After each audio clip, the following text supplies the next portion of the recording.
ये तो घर घर हो रहा से जिद घर घर को नाना जलसा होंदा बारडा की राजनीति कोई अलग नहीं रहेगी। जेजेपी ने बीजेपी ने हमारा दृष्टि रखे तो उम्मीद पतवा सन टिकट मिल गई कांग्रेस की तो उनको कोई हराने वाला है नहीं। हर बार में किसी को कुछ नहीं देगा। बीजेपी जमा अच्छी कौन लगा? फौजी नकल कर दी। मैं नहीं, सारी जनता विरोधी है। नहीं, बीजेपी का तो अब की बार सिस्टम ही नहीं है। अवसरवादी राजनीति लंबी नहीं टिका करती। मर जाएंगे लेकिन बीजेपी में नहीं जाएंगे। जनता से वोट लिया, वो ये कह के लिया कि हम बीजेपी में नहीं जाएंगे। ये साबित कर दिया है कि हर वर्ग सरकार के खिलाफ है। उस व्यक्ति तो नाराज थे, तभी तो इनका रिजल्ट यही आया। की बार लोगों का रुझान है भाई उमेश सिंह पतवास की तरफ ज्यादा रुझान है। शायद अब की बार तो इनकी कोई संभावना नहीं है।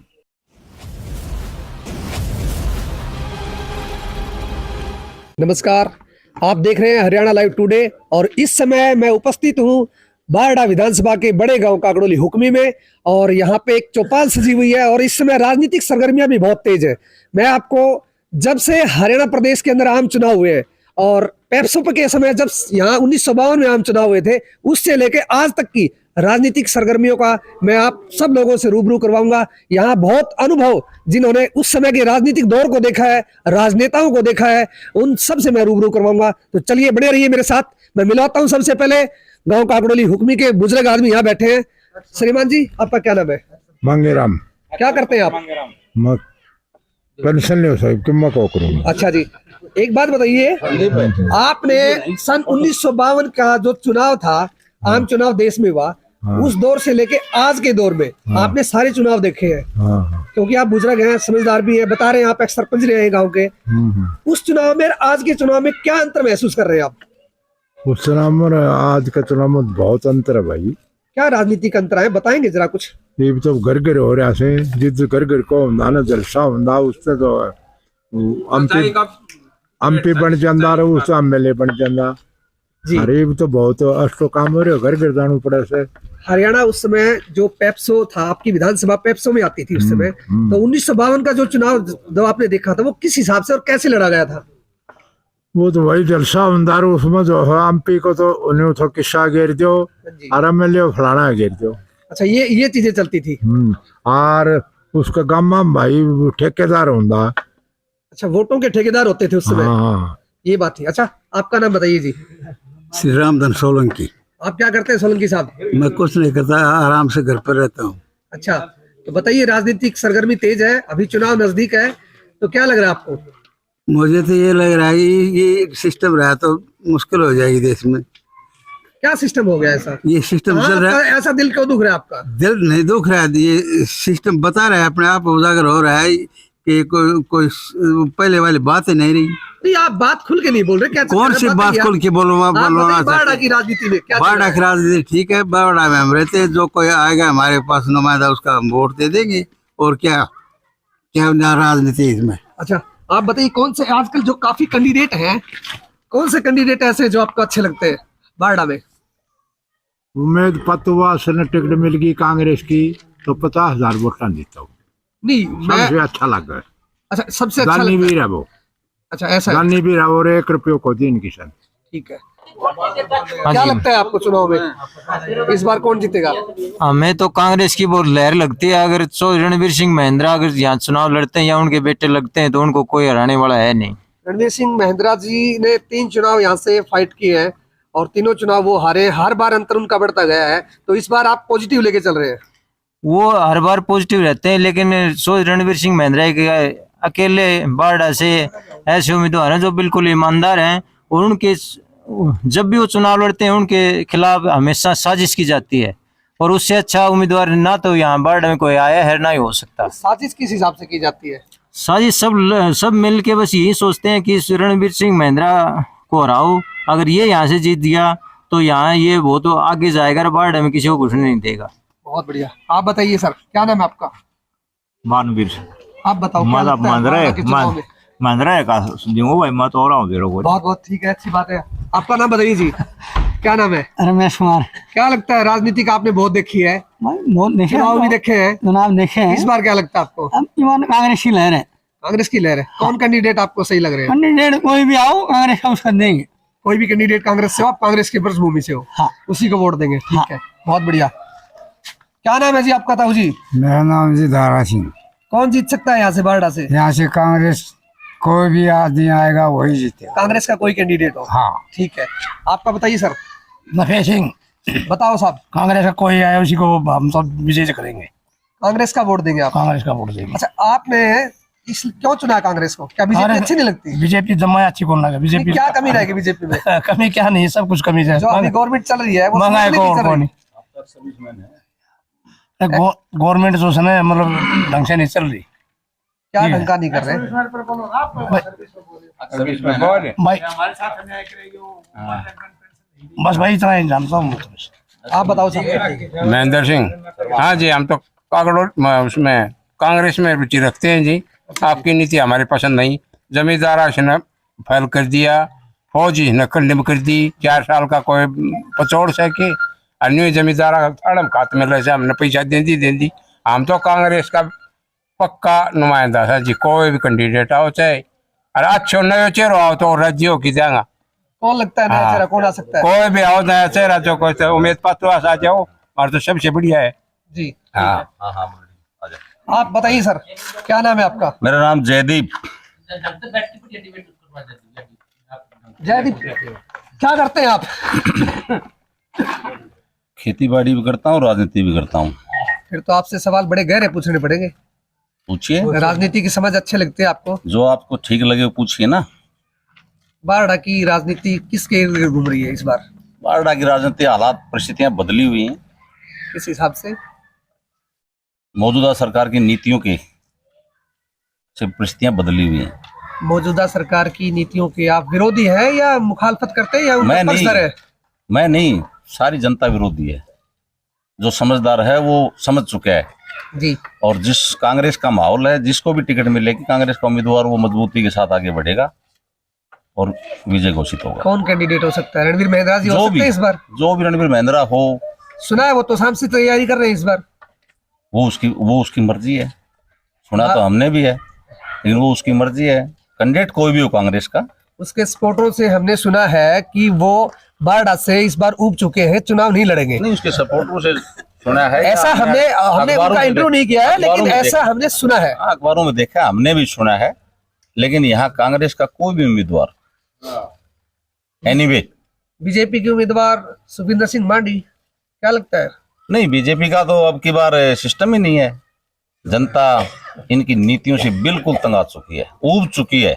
इस बार हर वर्ग, चाहे वो किसान वर्ग हो, कर्मचारी वर्ग हो, व्यापारी वर्ग हो, बेरोजगार हो, इनकी नीतियों से ऊब चुके हैं। गांव में जो फैमिली आइडिया बनी हुई हैं, इनसे बहुत तंग है लोग।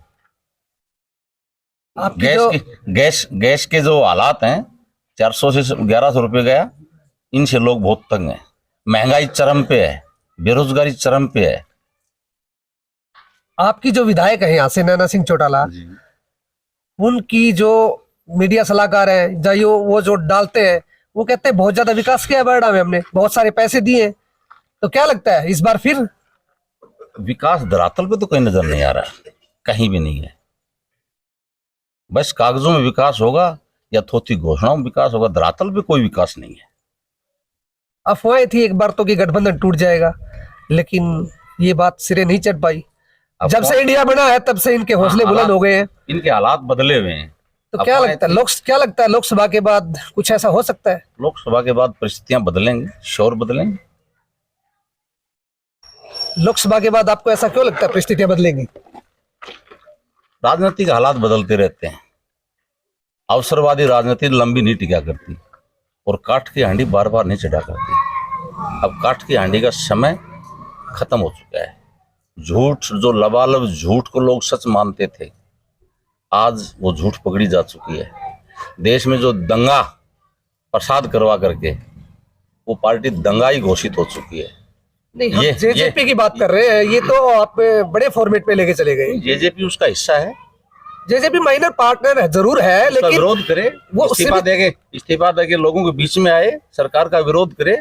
जो जनता पर जुल्म और ज्यादतियां हो रही हैं और सरकार मस्त हाथी की तरह जनता को कुचलते हुए आगे बढ़ रही है, उसका विरोध करे। अगर वो जननायक जनता पार्टी लोगों की हितैषी है और चौधरी देवीलाल की नीतियों का अनुसरण करने वाली पार्टी है, तो उसको आज सरकार से इस्तीफा दे करके जनता के साथ आना चाहिए। वो सरकार का कंधा लगा करके सरकार को आगे क्यों बढ़ा रही है? इस्तीफा दे देगी तो फिर आप उसके साथ हो जाओगे, जहां तक मैं समझ रहा हूँ आपके दिल की बात। क्या सोचते हैं आप ऐसा? नहीं, साथ होना न होना वो अलग फिर भी आप विषय है। कांग्रेस से जुड़े वो रहेंगे? अलग विषय है, लेकिन राजनीति एक सिद्धांत नहीं, आपकी संतुष्टि अगर है तो वहीं पे है। राजनीति ये कहती है कि उन लोगों ने किस आधार पर वोट मिला था कि जीते जी मर जाएंगे लेकिन बीजेपी में नहीं जाएंगे।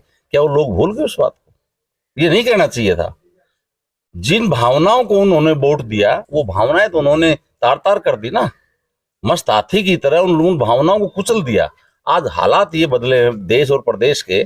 मौजूदा सरकार और सेंटर की सरकार दोनों किस कदर आगे बढ़ रही है। कोई वर्ग खुश नहीं है, किसी भी प्रकार की कोई लॉयल्टी नहीं है इन लोगों की। अच्छा मास्टर जी, आप एक बात बताइए, सामाजिक चिंतक हैं आप। 13 महीने किसान आंदोलन चला जी, और आखिर में खुद प्रधानमंत्री ने टीवी के सामने आकर के तीनों कानूनों को रिपील करने का काम किया, और इन बिटवीन केवल एक एमएलए आईएनएलडी का अभय सिंह चौटाला जी, जो इलाहाबाद से हैं, उन्होंने इस्तीफा दिया जी। तो आपकी नजर में उनकी क्या है? उन्होंने इस्तीफा दिया, किसान हित के लिए दिया, किसानों का साथ देते हुए दिया। ये बात तो सब जग जाहिर है। कुछ वो राजनीतियां थी, कुछ राजनीतिक लाभ के लिए दिया। राजनीतिक लाभ, वही बात मैं कह रहा हूँ, राजनीतिक लाभ के लिए दिया या फिर किसानों के पक्ष में दिया? कौन सी बात राजनीति मजबूत करने किया? वाला अपना लाभ देखता है। उसने राजनीतिक लाभ भी नजर आया और किसानों का साथ भी दिया। उस बात में हमको डिनाई थोड़ी करते हैं। क्या उसके बाद क्या ये दुष्यंत चौटाला और इसकी माताजी और ये अगर उस हालात में फैसला ले लेते हैं तो लोग उस बात को भी याद करते हैं। इतिहास बनता है राजनीति। क्या उसके बाद इनेलो का ग्राफ बढ़ा है या जेजेपी का ग्राफ और ज्यादा हुआ है? दोनों का ग्राफ फिलहाल मुझे लगता है कि इस वक्त इस हालात में मैं नहीं कह सकता कि कांग्रेस का मुकाबला कर पाएंगे। ठीक है। अच्छा एक बात बताइए आप मुझे, आप कह रहे हो अगर ये जेजेपी वाले की 10 सीटें हैं, गठबंधन नहीं करते, आपको याद होगा एक हरियाणा जनहित पार्टी होती थी, हजका जिसको बोलते हैं, हजका की जब सीटें आई तो कुलदीप बिश्नोई और रेणुका बिश्नोई केवल 2 ही आदमी बचे थे। गठबंधन नहीं किया। सतपाल सांगवान, विनोद भाना, इन जैसे बड़े कलाकार थे, वो हुड्डा साहब के दामन में जाके बैठ गए मंत्री पद लेकर के। अगर ये गठबंधन नहीं करते तो ऐसा नहीं होता कि ये दोनों माँ बेटे अकेले रह जाते। नहीं, ये तो राजनीतिक हालात की बात है। ये राजनीतिक हालात नहीं, राजनीतिक हालात यही नहीं बनता उस समय? क्या ये कह नहीं सकते हम क्या बनता, लेकिन ये राजनीतिक हालात की बात है। हो सकता है कि तीसरा मोर्चा बना करके भी सरकार बना लेते हैं, लेकिन इन्होंने जो मैंडेट लिया, जनता से वोट लिया, वो ये कह के लिया कि हम बीजेपी में नहीं जाएंगे। नहीं, ऐसा भी तो हो सकता है इनकी सोच गलत ना हो, जनता का विकास करना चाहते हो और इन्होंने जो घोषणाएं की थी वो अमलीजामा लेके आना चाहते हो, ऐसा भी तो हो सकता है। आप अलग नजर से क्यों देखते हैं? ऐसा क्यों है? सरकार का कार्यकाल तो चरम सीमा पर पहुंच चुके हैं, थोड़ा ही समय बाकी है। घोषणाएं कब पूरी होंगी? इस बार आपने घूंट भर ली बिल्कुल पूरी रूप से। कब होंगी पूरी? नहीं, मैंने नहीं, मेरे बढ़ने से नहीं, जनता बोल रही है। जनता बोल रही है। जनता बोल रही है। जनता बोल रही है और नीतियों, आवाज बोल रही है। नीतियां जो सरकार की नीतियां हैं उसके विरोध में जनता बोल रही है। मैं थोड़ी बोल रहा हूँ, मेरे बस की बात थोड़ी। जनता की सरकार की नीतियों का विरोध है। धन्यवाद मास्टर जयदीप जी। नमस्कार जी। नमस्कार जी। क्या नाम है सर आपका? सीताराम शर्मा। क्या करते हैं आप? मैं खेती बाड़ी करता हूँ। आप राजनीति के अंदर काफी इन्वॉल्वमेंट लगती है आपकी। आप बताइए बारडा की राजनीति का कुछ किस्सा हमें समझाइए और बताइए कुछ, क्या लग रहा है? बारडा की राजनीति कोई अलग नहीं रहेगी जी। पूरे प्रदेश में हालात बदलेंगे, परिस्थितियां बदलेंगी। राज जो बना बीजेपी का, वो व्यवस्था चेंज करने के नाम पर बना जी। अब प्रदेश और देश में व्यवस्था चेंज होगी। जो पीछे राज से पीड़ित व्यक्ति थे या राज में कुछ ऐसी कमियां थी जिसकी वजह से बीजेपी का राज आया, लोगों ने उनको अपने गले लगाया। लेकिन हालात के चलते समय बीतता गया, लोगों की आकांक्षाओं पर खरा न उतरने की वजह से आज ये हालात हैं। सरकार से हर वर्ग दुखी है, क्योंकि आपको पता है हर वर्ग ने इस सरकार के सामने अपने धरने और प्रदर्शन करके ये साबित कर दिया है कि हर वर्ग सरकार के खिलाफ है। और सरकार, ये गाई बजाई बात है, सरकार ये कोशिश भी नहीं करती कोई वर्ग लोकतंत्र के अंदर, प्रजातंत्र के अंदर अपना प्रदर्शन और धरना करके सरकार के साथ, एक मिनट जी, धरना और प्रदर्शन करके सरकार के सामने अपनी बात अवगत करवाती है। जी बताओ। लेकिन सरकार ये जरूरत नहीं समझती जो व्यक्ति पीड़ित है, सड़क पर बैठा है, उससे जाकर के बात की जाए। इसलिए लोगों में बहुत सारी नाराजगी है। मुख्य कारण यही है, एक सरकार का फर्ज होता है आम जनता की जो समस्याएं हैं उसके निवारण के लिए उन्होंने प्रयास करना चाहिए। क्योंकि इसके बीच में मैं थोड़ा रोकूंगा आपको। आप ये बताइए, दुनिया के प्लेटफॉर्म पे लोग बाग ऐसे कह रहे हैं कि दुनिया के प्लेटफॉर्म पे मोदी जी ने भारत का नाम चमकाया है, नहीं, और आप कह रहे हो कि सरकार से वर्ग संतुष्ट नहीं है कोई भी। चमकाया एक नहीं, ठीक है, चमकाया, ये सारी मीडिया मैनेजमेंट की बात है। आज पूरे संसार में एक तहजीब बन चुकी है। अगर आप दूसरे देश में जाओगे या और कहीं जाओगे तो ये स्वागत करना एक इंसान की एक तहजीब भी बन गई और एक दूसरे की जरूरत भी होगी। वहां बहुत सारे आज आपको इस हिंदुस्तान के लोग दूसरे देशों में, कोई पढ़ाई करता है, कोई नौकरी करता है, कोई किसी काम से गया हुआ है, बहुत सारे लोग 15, 20, 30 साल से बचे हुए भी हैं। तो वो लोग यहाँ से अगर कोई व्यक्ति जाएगा तो स्वाभाविक बात है कि उसके स्वागत में भी आएगा, जो नारे भी लगाएगा और अपनी पूरी ताकत के साथ अपनी देश की जो गरिमा है उसको वहां दिखाने की कोशिश करेगा। सरपंच साहब, मैं उसकी बात नहीं कर रहा, मैं ये कह रहा हूँ कि किसी देश के राष्ट्राध्यक्ष ने भारत के प्रधानमंत्री के पैर छुए, ये बहुत बड़ी बात है अपने आप में। क्या आप ये बताइए, ये शालीनता की बात है, अच्छी बात है, परिप्लान थोड़ी हो सकता है। नहीं, परिप्लान नहीं है, शालीनता की बात है। वो अच्छा व्यक्ति है जिसने इसका मतलब जो है बड़े आदमी का आशीर्वाद लिया। ये इंदिरा गांधी जी थी, वो गुट निरपेक्ष सम्मेलन की 110 देशों की प्रधान थी। ये कोई बात नहीं है। उस समय मीडिया इतना नहीं था, लेकिन वो भी अपनी जगह को कम नहीं थे। कोई ये मानता हो एक वो कम थे, वो भी अपनी जगह को कम नहीं थे। उन्होंने अपने राष्ट्र की जो जिम्मेवारी थी पूरी निष्ठा और ईमानदारी के साथ उन्होंने भी निभाई है। जहां जहां जिस फैसले की जरूरत थी उन्होंने समय के अनुसार बहुत सारे ऐसे फैसले लिए हैं जो राष्ट्र का स्वाभिमान उनके फैसलों से ऊंचा हुआ है।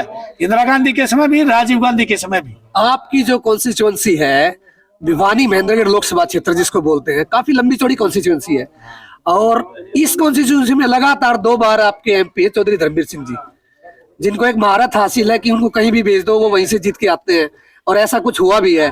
तो उस कॉन्स्टिट्यूएंसी में दूसरी बार, पहली बार वो 3.5 लाख से, दूसरी बार 4.5 लाख से जीतते हैं। तो ये क्या मतलब उनके खुद का वोट बैंक है या फिर बीजेपी का वोट बैंक है? नहीं, खुद का भी है और बीजेपी का तो सारे देश में ही था। ये बात तो सबका पता है। पार्टी की जबरदस्त लहर थी। पार्टी, देश के लोग कांग्रेस से नाराज थे जी, इसलिए बीजेपी, भारतीय जनता पार्टी की जो जिन लोगों ने पूरे देश में एक पैठ बना दी उनके पुरखों ने, और इनको जो है बिछी बिछाई मिल गई। देश तैयार था राज बदलने के लिए, नाम मोदी के लाग गई। इसलिए कहता हूं कि देश तैयार था राज पलटने के लिए। राज में बहुत सारी कुरीतियां आ चुकी थी, उसमें भ्रष्टाचार भी था और शासन की कमजोरी भी थी। जो राज करने वाला व्यक्ति था वो कमजोर भी था। इसलिए देश में एक मैसेज चला गया और कि ये व्यक्ति बड़ा कमजोर है और उसको अपनाना था, क्योंकि लाइन में तो वो पार्टी मुख्य रूप से विपक्षी थी। इसलिए मोदी साहब का नाम लग गया। लेकिन ऐसी कोई बात उन्होंने देश के सामने कम की, जैसे लोगों ने उन्होंने वादे किए थे, चाहे वो नोटबंदी का मामला हो, कोई भी ऐसे मामले हो, कई ऐसे मामले वादे किए उन्होंने जनता से, उन पर वो इसमें कोई दो राय नहीं है, खड़े नहीं उतरे।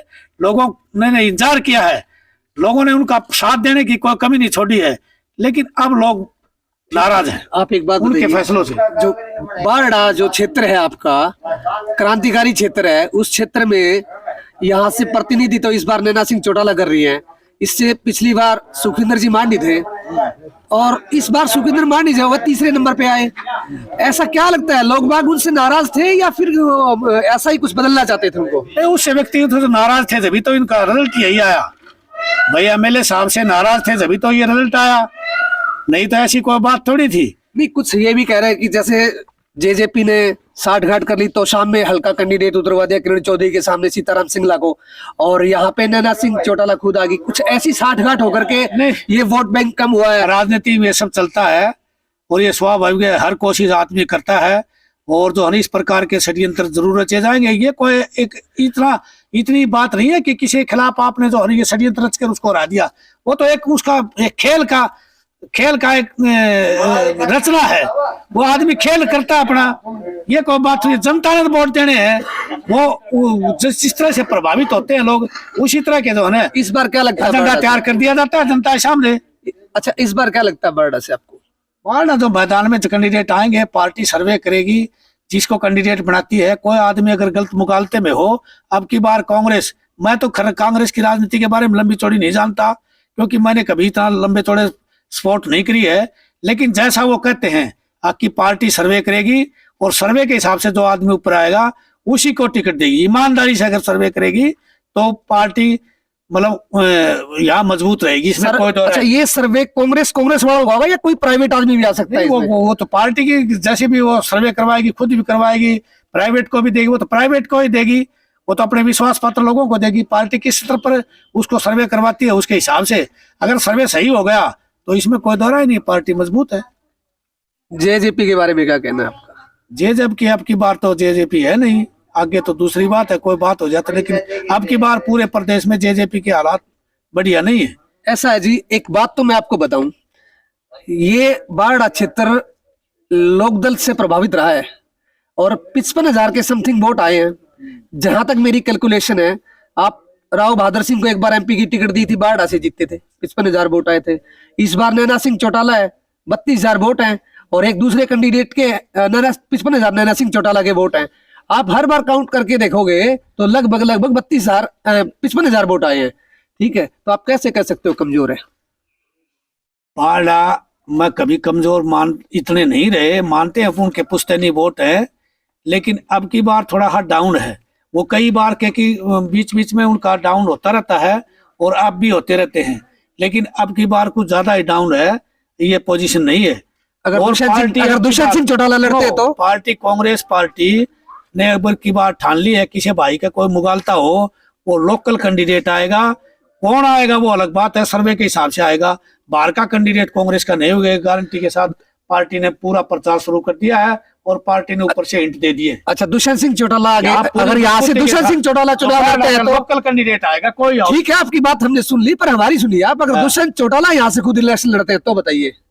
नहीं, मजबूत है, लेकिन चुनाव कोई नहीं जीतेगा, वो औरों से मजबूत है, वर्कर उनके संगठित रह जाएंगे, इससे फालतू कोई रिजल्ट नहीं। अच्छा, कांग्रेस पार्टी के अंदर जो है, जैसे अनिरुद्ध चौधरी है और रणवीर सिंह, ये रण सिंह मांझी है। नहीं, पार्टी ने लाइन दे दी, आप दूसरी तरफ पार्टी ने लाइन दे दी, हल्के का व्यक्ति आएगा, 100% हल्के का व्यक्ति आएगा, बाहर का व्यक्ति नहीं आएगा, सर्वे करके आएगा, तो हल्के मजबूत होगा वो आएगा। आपकी बात जहां तक हम पकड़ रहे हैं, हल्के का तो सिर्फ रण सिंह मान है कांग्रेस में। मान के बहुत कैंडिडेट है, रण सिंह मान के, उमेद सिंह पातवास भी हो सकते हैं, कोई भी हो सकता है। उमेद पातवास भी आ जाए, अभी तो पार्टी में नहीं है, लेकिन आएगा तो वो भी कैंडिडेट बनेगा। वो क्या बाकड़ी चाप बना होगा, मजबूत कैंडिडेट बता रहे हैं इस बार मांगने के लिए आओगा, अगर आज तो पार्टी में नहीं है।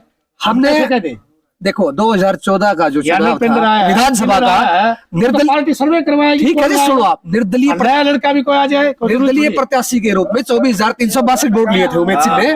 ठीक है, और मजबूत कैंडिडेट बता रहे हैं, तो क्या पार्टी उनको भी दे सकती है टिकट? किसी को दे सकती है, सर्वे में जो ऊपर आएगा वो।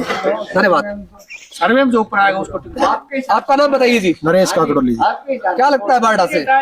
बारड़ा से तो जी हमने बार बार चौटाला परिवार को आजमा के देखा है, मांडी परिवार को भी आजमा के देखा है, लेकिन हर बार लोगों को निराशा हाथ लगी है।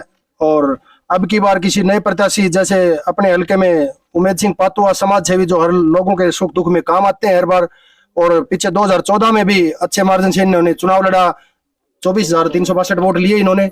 अब की बार लोगों का रुझान है भाई उमेद सिंह पातुआ की तरफ ज्यादा रुझान है। अच्छा, आपको क्या लगता है, क्या नाम है भाई? कौन कैंडिडेट जीत सकते हैं, बताइए श्रीमान जी। क्या नाम है? अरविंद, क्या करते हैं आप? ट्रांसपोर्ट में नौकरी करते हैं। नौकरी करते हैं तो हाँ। राजनीति की समझ आपको अच्छी है? हाँ है, थोड़ी बहुत है। बताइए आपको क्या लगता है कौन आएगा देश में इस बार? देश में बीजेपी आओगी भाई। और ये बारडा में सर? बारडा में तो भाई बेरो को नहीं, लोकसभा चुनाव पास बेरो पटाओ। लोकसभा चुनाव के बाद पता चलेगा। हाँ। कैंडिडेट कौन हो सकते हैं? कैंडिडेट कोई मन के टिकट बांटने है यार, टिकट बांटने। बीजेपी समर्थित बात बता रहे हो ज्यादा, तो मुझे लगता है कुछ अंदर की बात आपको पता भी होगी। ना इतना बड़ा कौन है भाई यार। नहीं पता? हाँ। धन्यवाद। ये कागड़ोली हुक्मी गांव था और ये जो गांव है ये पूर्ण रूप से राजनीति गांव है और इस राजनीति गांव में काफी सब लोग समझ रखते हैं राजनीति की। नमस्कार जी। नमस्कार। क्या नाम है सर आपका? मेरा नाम नंद किशोर है। क्या करते हैं पेशे से आप? खेती बाड़ी करते हैं। बताइए सर, बारडा की राजनीति किसके इर्द गिर्द घूम रही है इस बार? बारडा की राजनीति तो अभी माहौल बदलेगा कुछ। अब की बार जो पीछे थे 2 योजना, पहले बीजेपी की जेजेपी की, शायद अब की बार तो इनकी कोई संभावना नहीं है जी। इस बार किसकी लग रही है संभावना आपको? देखो कैंडिडेट कौन उतरता है, कैंडिडेट पर निर्भर करे, फिर पार्टी भी ऊपर किस प्रकार की उनकी हवा बने है पार्टी लेवल की। सर्वे के आधार पे बढ़ेगी बात ये कहना चाहते हैं आप? हाँ। तो कौन जीत जेजेपी सकता है? जेजेपी बीजेपी ये तो बिल्कुल फ्लॉप है। तो फिर रह कई पार्टी इनेलो कोई रहेगी, भी आ जाओ, कांग्रेस पार्टी नहीं रहेगी है। या फिर निर्दलीय प्रत्याशी रहेंगे? पता नहीं क्या जनता एक निर्दलीय को बना दे। निर्दलीय प्रत्याशी हैं? बन जाए। हाँ। लेकिन अभी तक बारडा में कोई बना नहीं है निर्दलीय। ये तो पता नहीं आगे क्या होता, राजनीति है, इसमें फेरबदल तो होते रहते हैं। दादरी से बन गया था, दादरी बारडा और लोहारू ये सेम कंडीशन के क्षेत्र हैं, पता नहीं कौन क्या करते। बहुत बहुत धन्यवाद, आपसे मिलकर बड़ा अच्छा लगा। और एक हमारे युवा और जमींदार साथी है हमारे बीच में, उनसे बात करते हैं। क्या नाम है श्रीमान जी आपका? भाई मेरा नाम लीलाराम है। क्या करते हैं आप? खेती बाड़ी करता हूँ। खेती करते हैं। तो राजनीति में यह है भाई कांग्रेस को कोई आ जियो, आज जेजेपी ने बीजेपी ने भारत लड़ दे जाके तो अन्य कंगाल कर दिया सर। कांग्रेस को कोई आ जाओ दबा दब वोट देगा जी। हर बार तो जीत की जागो। कांग्रेस के कैंडिडेट को आप इस बार पकड़ कर रहे हो? पकड़ कर। इसमें क्या बुराई है सरकार में? सारी बुराई से तंग कर रखा है, सुनना बना रखा है। नहीं, क्या कर दिया ऐसा, कुछ बताओगे? कर दिया, रोज की तो रुपया लगना खत्म होता है, 250 और दिन साड़ा सबकी महंगाई पर कर दिया। तो एक टबर नौकरी कौन लग गए, सारा टबर हंड रही था खंदा। क्यों, अग्निवीर तो बनाई अभी? न किसी अग्निवीर बनाई तो टबर रह गया सारा, कोई भर्ती नहीं। बहुत बहुत धन्यवाद। ये कागड़ोली हुक्मी गांव, बात करके बड़ा अच्छा लगा और सब साथी यहाँ समझदार हैं, सबको पता है। मैं ये बात अब दर्शकों पे छोड़ता हूँ कि कंक्लूजन निकालें और चैनल को सब्सक्राइब करें, लाइक करें, शेयर करें और अपने अपने सुझाव जरूर दें इस बार इस डिबेट के ऊपर। क्या रहा, बहुत बहुत धन्यवाद, नमस्कार, जय हिंद।